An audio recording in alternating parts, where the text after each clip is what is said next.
And so whether we are on a certain level, we still want to do the right thing. New at 11, Hamilton County poised to go purple. That is the highest warning level for coronavirus in Ohio, meaning people should only leave home when absolutely necessary.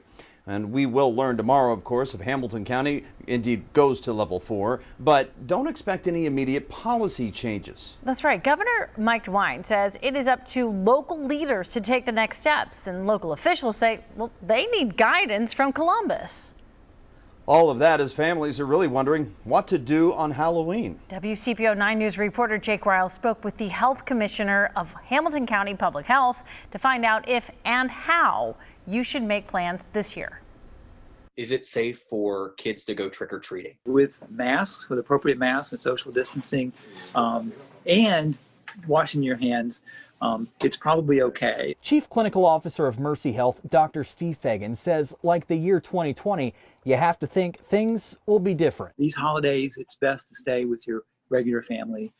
Wear a mask, even when you're outside. Speaking of masks, Kids have masks that they wear for their costumes. Do they need to wear one underneath of that as well? Right. So a costume mask is certainly not surgical mask, and your cloth face covering still goes under your Halloween mask. and the doctor says for those kids trick-or-treating to avoid high-touch surfaces like doorbells and doorknobs, and for those passing out the candy to maybe do so outside. People like to hang out on the front porch anyway, and leaving the candy at least 6 feet away from them so that they can at least say hello, wearing their mask, and then you can still get the candy. But actually handing it to the candy, that's something let's not do this year. As for the events heading into Halloween weekend, we're letting these friends and folks into our homes that aren't part of those circles.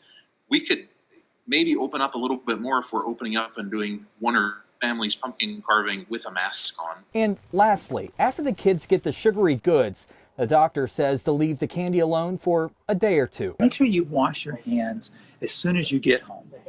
Wash your hands after you give out the candy. Jake Ryle, WCPO 9 News.